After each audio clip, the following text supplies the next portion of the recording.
get a guarantee none of this is an issue. But, of course, we don't have that.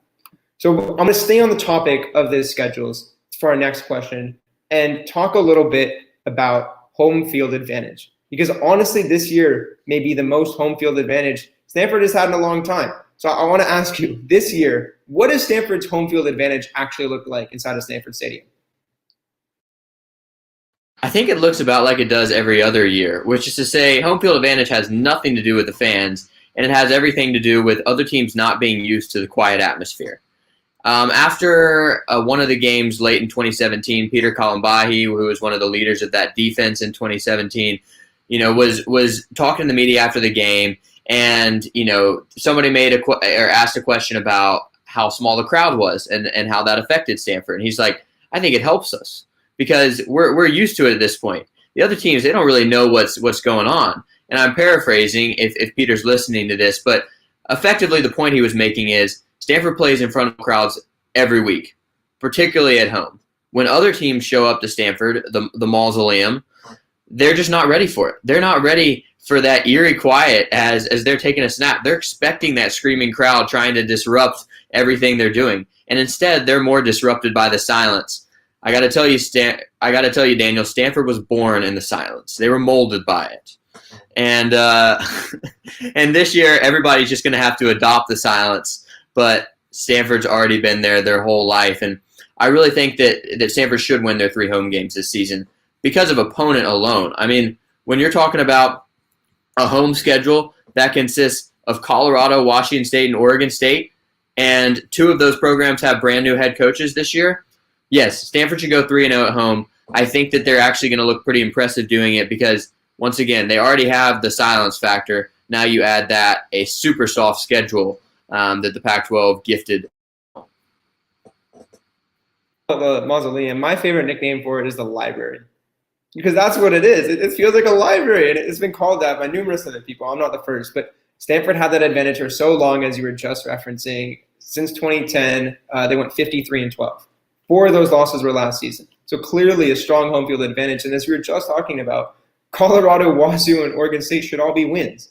That's 3 easy wins if Stanford plays to its potential. And I think so much of what we know about Stanford, or what we're going to learn about Stanford this year, is if they can convert all of those into easy wins, because they have to be. Stanford, there's no way to have a successful season if all 3 of those are not convincing wins. And it's exactly like you've been talking about. Stanford, it has been born in this. They know what silence feels like. And David Shaw said this week that it's going to be leveling the playing field a little bit, right? All these other teams have these big home crowds. And in a year when they're supposed to go to Oregon, Washington, and Cal, specifically Oregon and Washington have huge crowds. And David Shaw talks about how they have to hype up the crowd noise in the week leading up to it. They need to practice their hand signals. This year, none of that. They don't have to worry about hand signals. They don't have to worry about crowd noise. They can say, we can focus on playing in silence like we do every other week. And it's perfect for them. So it's not only now do I think they have home field advantage at home, they have a weak schedule at home, but now they're used to the silence when they go on the road. And those obviously aren't going to be home games. It's going to be different. You still have to adjust to a road environment. But the fact that you know what silence feels like you were saying, I think it's going to be huge for the Cardinal this year. I also think, Stanford statistically has not actually been a huge home field advantage team. You look at the record, yes, they've been very good at home in the past decade, but one college football stat nerd who I was looking at calculated every team's home field point differential from 1989 to 2014. Stanford had among the 5 lowest point differentials between home and away games, which means they had one of the smallest home field advantages. If you're talking about home field advantages, how much better do you play at home than on the road? So Stanford's kind of been used to performing as their same old selves in stadiums across the country for crowds of various sizes, and I think that's going to continue this year. And more so than ever, there will be consistency across where you're playing, because every place is going to be dead silent. The Pac-12 is not allowing fans in any stadium, and so it is going to be quiet in all of these places. It might be a little weirder at a place like Washington with this huge empty stadium versus Stanford or Cal that are a little smaller. But either way, I think that this is a year more so than ever where it's just going to be about the opponent. It's not going to be about situation. taking out of course, the obvious caveat of if players are sidelined by COVID-related things. Obviously, that's the variable you can't control.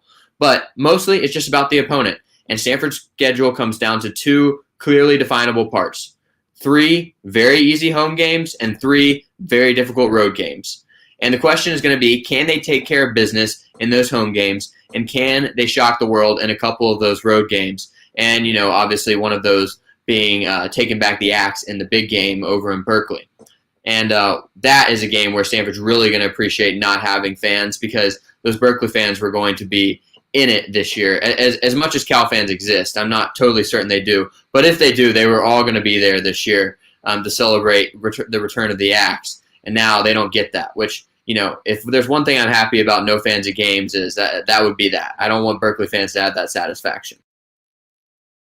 And I'd add one thing to what you were just talking about, with all the games being about the opponent only. I'd add that they're also about momentum. And when we look at the schedule, we have Oregon that first week, going to be a test. I don't think there's an easy path to victory for Stanford. That's fine. They go home and they play Colorado and Wazoo on back-to-back weeks. They should win both of those. Now you're 2-1 going into the big game. And then you have to start feeling confident. You have to have the momentum. And now you're saying, this is a big game. We have to win this. And then that's helping you. Maybe you get to 3-1. Then you're playing Washington. You have momentum now. Let's get to 4-1, and then you finish the season Oregon State at home. Come on, King. That's a path to 5-1. Okay? Getting ahead of ourselves. Getting a little bit ahead of ourselves with that, for sure. But Stanford has a path where they can say, we have a tough game up front. But after that, we know we're going to have some time to figure out what we actually look like against lesser opponents, admittedly lesser opponents, build up the momentum. And I think it's going to be, as you were talking about, a different season. It's going to be mostly focused on the opponent. But that game in Berkeley is exactly as you were talking about. Having no fans at that one is huge, because Berkeley fans are nasty. They're horrible people, all of them. And they're going to be so overjoyed with having their axe that I'm glad we don't have to see them, honestly. Absolutely. And Daniel, can we have a little conversation about that Oregon game real quick? Because, just in the past couple days, yet another Oregon player has opted out of the season. Brady Breeze, the MVP of last year's Rose Bowl game, has now also opted out. And so by the numbers I was seeing, Oregon now has to replace their entire offensive line and their entire defensive backfield. That is a tall task. Some of that's graduation, but a lot of it has been opt-outs. They've been hit harder than maybe anybody in the country by the opt-outs. And frankly, I can't tell why, because some of these guys are opting out after the season has the return has been announced. Obviously, they don't like, what they're seeing from this season, don't see it as worth it, and more power to them. Good luck in the NFL to those guys. But Oregon's been absolutely hammered. And today I think I saw Jerry Palm, CBS Sports, put Oregon as playoff, replacing Oklahoma because of Oklahoma's second loss. And that raised some eyebrows for me that the national public is still thinking that Oregon is an overwhelming favorite in the Pac-12. I would say that has changed drastically with all of these opt-outs. And Stanford may be the one to open up the eyes of the nation and to rip down that duck veil and show everybody that Oregon's probably not as good as we thought they were going to be, if only because of the players they're missing. And I think that Davis Mills and these wide receivers have a chance to victimize a completely novice yet talented Oregon defensive backfield. I think you're going to see Stanford come out throwing the ball in that game as they should. And I also think it's going to be good for Stanford to be facing a young offensive line when, Stanford's front seven is certainly going to be among the weaknesses of this team. A team with a good offensive line probably can roll up a lot of rushing yards on the Cardinal. We don't know if that's going to be Oregon this year. I think this is really going to be a test of how Mario Cristobal has built up the program. My first hunch is, though, Oregon's about to take a little bit of a step back after last season's Pac-12 championship. And I'm with you there. I think they're going to be taking a step back.